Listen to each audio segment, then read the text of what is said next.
Le cri. Le premier son émis par un nouveau-né lorsqu'il vient à la vie. Son unique moyen d'expression, son unique moyen de se faire entendre. Le cri. Le bruit émis lors d'un moment d'euphorie ou un moment de terreur. Le cri. Ce son perçant qui, sans même énoncer un mot, on en comprend tout son sens. Et vous l'aurez compris, le sujet d'aujourd'hui. Mesdames et messieurs, le cri est-il une voix ? La voix, cet instrument qui nous joue une sérénade, qui nous berce comme sur un long fleuve tranquille. De par ses notes musicales, résonnant comme les 4 saisons de Vivaldi, qui nous fait voyager et rêver d'un monde simple et fait de tranquillité. Pas encore nées, c'est elles que l'on entendait, ces voix. Devenues familières au fil du temps, on les a un jour rencontrées et aimées. La voix d'une mère, la voix d'un père, la voix d'un être cher, qui à jamais nous apaisera. C'est par la voix que nous exprimons la plupart de nos sentiments, nos envies, nos tourments. C'est par la voix que nous essayons parfois en vain de nous faire entendre. Et c'est par la voix qu'aujourd'hui, je vous fais parvenir mes paroles, mon discours, pour vous dire que oui, le cri est une voix. Nous dit-on pas souvent qu'il faut parfois crier pour se faire entendre ? Le cri est loin d'être une rupture avec ce que la voix émane de plus doux, mais seulement un moyen de franchir un obstacle qui la bloque. Car oui, s'il faut crier pour mieux se faire entendre, je le ferai. Souvent perçu comme de l'hystérie, mais il en est loin. Le cri de guerre, le cri de l'amour ou le cri de joie, il vient du plus profond de notre cœur et même de notre âme. Là où se trouve la limite des mots et de la voix, le cri prend la relève. Il exprime mieux qu'une simple parole, qu'un simple son calme et attendrissant, les plus grandes misères de ce monde. C'est là-bas, dans ces lieux, dans ces révolutions, dans ces époques, que le cri fut plus que jamais la voix la plus puissante.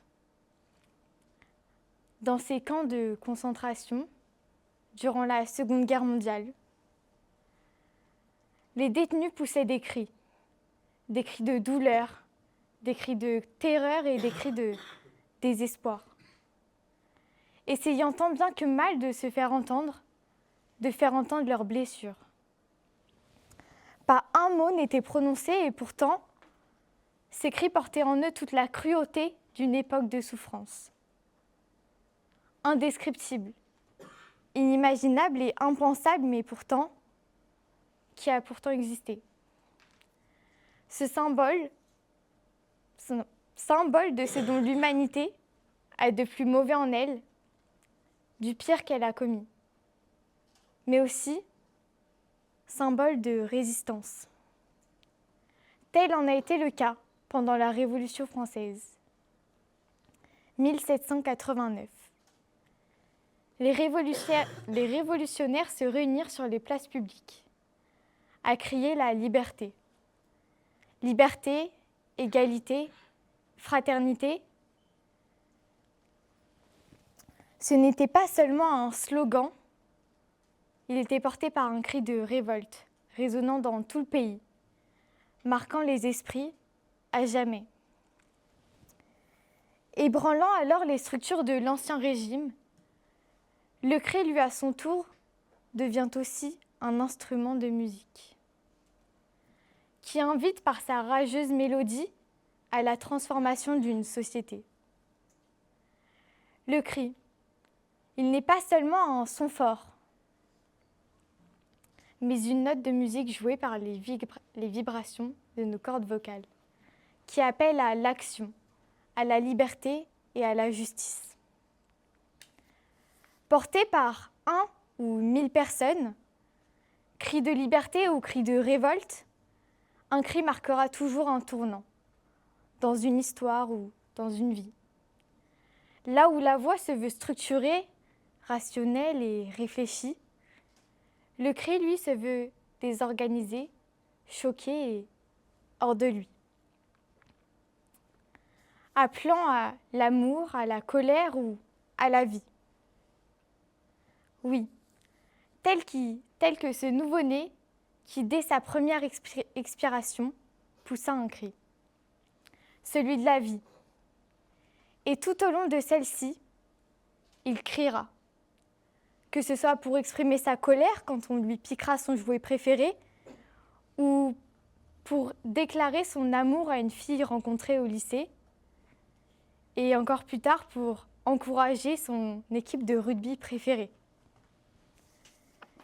Il ne s'arrêtera jamais de crier parce que dès son premier jour de vie, il a compris qu'il ne pourrait se réduire qu'à la voix, que ce cri, c'est ce qui le ferait sentir vivant et puissant. Car ce n'est pas seulement une voix, mais un remède à tous nos maux que jamais la parole ni la délicatesse de la voix ne libérera. Tous ces mots que l'âme garde au fond de soi. Axel Moré a dit « Un cri de l'âme qui ne fait pourtant pas de bruit, autre que celui de la mine sur le papier, manquant d'arracher les pages, comme on arrache un cri. » Ce garçon a décidé que oui, il allait déchirer ses feuilles comme ses cris le sont. Car un cri silencieux, étouffé, arraché ou hurlé fera toujours trembler ceux qui l'entendront ou le ressentiront. Traversé de la chair de poule, du sentiment de ressentir ce que l'autre éprouve au plus profond de lui, ce qu'il n'a jamais osé montrer mais qui pourtant l'épuisait. Mais un cri libérera également toujours celui qui l'aimait. Le cri, loin de n'être qu'un son brutal, il est la voix la plus profonde naissant de notre âme. Exprimé dans les instants les plus authentiques, que ce cri soit joyeux ou douloureux, il marque un court instant de justesse. Une parole sans mots qui dépasse les frontières de l'entendable. La façon de s'exprimer la plus spontanée, par sa violence ou sa douceur, qui n'a qu'un seul but, se faire entendre. Cette mélodie qui résonne dans notre cage thoracique et cherche par tous les moyens d'en sortir. Alors oui, le cri est une voix qui n'a pas de frontières, seulement une ouverture au monde.